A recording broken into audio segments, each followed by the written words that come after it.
গত বছরে একইভাবে উঠেছিল আরজি করের ঘটনা যখন ঘটে সেখানে সরকারি হাসপাতালে আদৌ কর্তব্যরত চিকিৎসক মহিলা চিকিৎসক তাদের নিরাপত্তা কতটা রয়েছে। আজকে স্বাস্থ্যকর্মীকে ধর্ষণের অভিযোগ সেই ঘটনা আবারও সমান গুরুত্ব দিয়ে সামনে এনে দিচ্ছে। আমি সলিলদার কাছে আসবো। সর্বোচ্চ আদালত তো এই সরকারি হাসপাতালগুলো নিরাপত্তা সুনিশ্চিত করার জন্য একগুচ্ছ নির্দেশিকা দিয়েছিল। বাস্তবে সেই ছবির কতটা বদল হয়েছে আরজি করের পর আজকে সেই প্রশ্ন সমানভাবে প্রাসঙ্গিক। সলিলদা, সরকারি নির্দেশগুলো সব পেন অ্যান্ড পেপার কাগজে কলমেই হচ্ছে। তুমি চিন্তা করে দেখো, নৈতিক স্খলন, মরাল টার্পিচুড আর চূড়ান্ত দুঃসাহস এই শাসক দলের কেউ হলেই তার মধ্যে দেখা যাচ্ছে।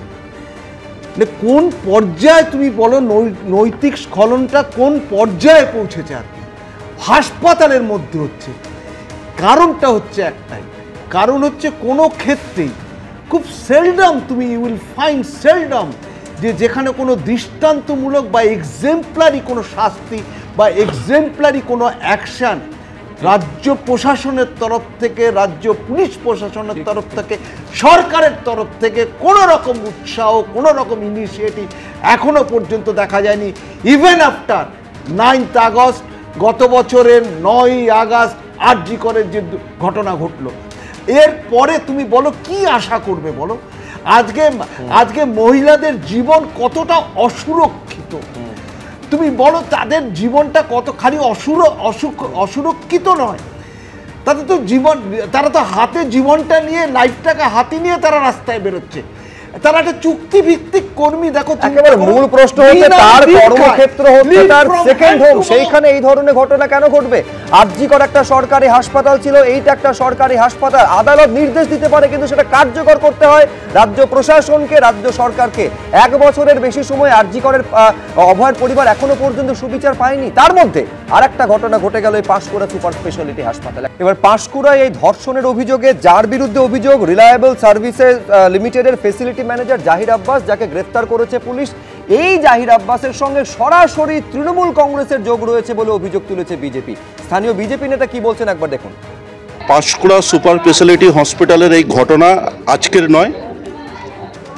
যে 2 বোন অত্যাচারিত হয়েছে যার দ্বারা, সেই জহির বাবু নিজেকে ওখানকার তৃণমূলের স্বঘোষিত নেতা এবং তৃণমূলের আশীর্বাদপ্রাপ্ত নেতা মনে করে। উনি পিতপুর সুপার স্পেশালিটি হসপিটালে বিগত 10 বছর ধরে নানা রকম অবৈধ কাজের সঙ্গে যুক্ত আছে এবং তার সঙ্গে সঙ্গে যত রকম অবৈধ কাজ ছাড়াও যত রকম অবৈধ টেন্ডার সহ, ওষুধের 2 নম্বরি কারবার সহ যত রকম কাজ আছে সবে উনি জড়িত। কিন্তু কোনো অদৃশ্য রাজনৈতিক শক্তি থাকার ফলে ওনার কাছে কোনো স্টাফ ওনার বিরুদ্ধে যেত না। খেয়াল করুন, অবৈধ কাজ চলতো 10 বছর ধরে, কেউ তার বিরুদ্ধে মুখ খোলার সাহস পেত না। অবৈধভাবে টেন্ডার দেওয়া, আচ্ছা ওষুধের 2 নম্বরি কাজ, এই যা অভিযোগ আরজি কর মেডিকেল কলেজের ক্ষেত্রে ছিল সব এক অভিযোগ। আমার প্রশ্ন হচ্ছে, কেউ কোনো কিছুই জানতে পারতো না, কেউ কোনো কিছুই জানলো না, নাকি জেনেও কোনো ব্যবস্থা নেওয়া হলো না? তার কারণ শাসক দলের সঙ্গে যোগ রয়েছে। অর্ণব সাহা, যদি সে অপরাধী হয়, সে তো তৃণমূল কংগ্রেস বিজেপি কোনো কিছুই নয়, সে অপরাধী। এবং তার এগেনস্টে যা সাজা দেওয়ার, সেই সাজা দেওয়ার প্রসেস সমস্ত কিছু চলুক এবং তাকে সেটা দেওয়া হোক। এই পুলিশই কিন্তু এই যে ধর্ষণটা হয়েছে, এখানে বলা হচ্ছে মাটিগাড়া শিলিগুড়ি থেকে আরম্ভ করে জয়নগর, 1 ডজন কেসে কিন্তু এই রাজ্য পুলিশই সেখানে কিন্তু সর্বোচ্চ সাজা, সেই সর্বোচ্চ সাজাকে নিশ্চিত করেছে। সেখানে এই পুলিশের দক্ষতা বা এই পুলিশের, ঠিকই তো, এই 10 বছর ধরে এখানে একটা বেআইনি কাজ চলছে, পুলিশ কিছু জানতো না, হাসপাতাল কর্তৃপক্ষ কিছু জানতো না, নাকি ধরা পড়েছে? আপনি বললেন ধরা পড়েছে, পুলিশের হাতে রয়েছে। আজকে 10 বছর ধরে চলছিল কেন? আরজি করের ক্ষেত্রে একই অভিযোগগুলো সামনে এসেছিল। দ্রুত দেখো, একটা কথা বলি, একটা হচ্ছে যে এই যে চোর, ক্রিমিনাল, ধর্ষকরা পশ্চিমবঙ্গকে স্বর্গরাজ্য মনে করছেন। 1, 2, অভয়ার পরে কি শিখেছে রাজ্য সরকার? কিছুই শিখলো না।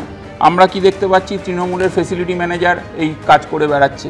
এখন 10 বছর ধরে নিয়ে কাজ করে বেড়াচ্ছে, লোকাল থানা জানে না, লোকাল প্রশাসন জানে না, কেউ জানে না, কিন্তু এই সমস্ত কিছু চলছে। আচ্ছা, যারা হসপিটালের সুপার তারা কি করছিলেন? তারা কেন অ্যাকশান নেয়নি, কমপ্লেন করেনি? আসলে ব্যাপারটা হচ্ছে এই যে শেল্টার, এবং আমি এই প্রেসকে বলছি যে কোলাঘাটে থেকে উনি অ্যারেস্ট হয়েছেন যতদূর জানি আমরা। কে ওনাকে শেল্টার দিয়েছে কোলাঘাট, এটা খুঁজুন। তার কারণ হচ্ছে এই যে সমস্ত কিছু যা দেখতে পাচ্ছেন চক্র, এই চক্র কিন্তু একটা গভীর আকার ধারণ করেছিল। তার কারণ অভয়ার যে কাণ্ড, তারপরে ডাক্তারদের আন্দোলনের পরেই জানতে পারলাম এই কালো দিক, স্বাস্থ্য ব্যবস্থার কালো দিকটা আমরা কিন্তু তখন ক্রমশ প্রকাশ্য একের পর এক বেরোচ্ছে করাপশন। এই জন্যই শুভঙ্কর সরকারের নেতৃত্বে কংগ্রেস থানায় থানায় একেবারে আন্দোলনের কথা বলছিল আশুতোষ। আরজিকর আন্দোলনের অন্যতম মুখ অনিকেত মাহাতো এই পাঁশকুড়ার ঘটনা সামনে আসার পর তিনি কি বলছেন দেখুন। পাঁশকুড়া সুপার স্পেশালিটি হসপিটালে রেফের যে অভিযোগ সামনে এসেছে, আমরা মনে করি West Bengal junior doctors front এবং ব্যক্তিগতভাবে আমি মনে করি যে এই ঘটনার সুষ্ঠু ও নিরপেক্ষ তদন্ত হওয়া প্রয়োজন আছে। একজন অবিলম্বে অ্যারেস্ট হয়েছেন একথা সত্য, কিন্তু সমাজের বুকে এই ধরনের ঘটনা বারবার যে আমরা পরিলক্ষিত করছি অভয় আন্দোলনের জায়গা থেকে, আমরা পরিষ্কার মনে করি যে অভয়ার বিচারের যে দীর্ঘসূত্রিতা তা যে সমাজের বুকে অপসংস্কৃতিমূলক মানসিক সমস্যামূলক মানুষজন যারা এই রেপ কালচারের সাথে যুক্ত থাকছে, তাদেরকে কোনো না কোনো অংশে সামাজিক একটা বাহবা, তারা ভয়ের জায়গা, সেই ভয়ের জায়গা থেকে তারা মুক্ত হচ্ছে। ফলে বিচারের যে দীর্ঘসূত্রিতা, এই দীর্ঘসূত্রিতাও যেন কোনো না কোনো অংশে এই ধরনের ঘটনার জন্য, পরপর যে এই ধরনের ঘটনা ঘটেছে তার জন্য দায়ী বলে আমরা মনে করি। যে নির্যাতিতা তার প্রতি সুষ্ঠু বিচার হোক এবং ন্যায় বিচারের যে দীর্ঘসূত্রিতা, সেই দীর্ঘসূত্রিতাকে সরিয়ে রেখে প্রশাসনের উল্লেখযোগ্য সক্রিয় পদক্ষেপ এই ধরনের ঘটনার ক্ষেত্রে নেওয়া প্রয়োজন বলে আমরা মনে করি। না, তার মানে হচ্ছে তরুণের অভয়াকাণ্ডের পর ছবির আদৌ কোনো বদল হয়নি? না, কোনোদিনই বদল হয়নি, আগেও বদল হয়নি, পরেও বদল হবে না। কেন হবে না বলছি, যখন আক্তার আলী প্রথম অভিযোগটা আনলো অনেকদিন আগে, অভয়াকাণ্ড করানোর আগে, কেউ তার পাশে দাঁড়িয়েছিল? কেউ বলেছিল? এই জুনিয়র ডাক্তাররা যে বড় বড় কথা বলছে, তারা জানতো না আরজি করে কি হচ্ছে? তারা দাঁড়িয়েছিল? যখন আক্তার আলীকে বারবার ট্রান্সফার করা হলো, তার বিরুদ্ধে অত্যাচার হলো, ব্রেকেজ অফ সার্ভিস হলো, তার সাথ কেউ দিয়েছিল? কেউ দেয়নি। তো আজও কেউ দিচ্ছে? কেউ দেয় না। এই ফ্যাসিলিটি ম্যানেজার, এই তোমার দুজন মহিলার তুমি ভিডিও দেখালে এক্ষুনি, বুঝি তারা বলছে আগে আমরা জানাতে পারিনি ভয়ে। তো এই ভয়টা কেন? কারণ এই লোকটা ভীষণ রকমভাবে পাওয়ারফুল। তারা জানতো এর বিরুদ্ধে অভিযোগ করলে হয়তো প্রাণে বাঁচবে না, আরও একটা হয়তো অভয় হয়ে যেত।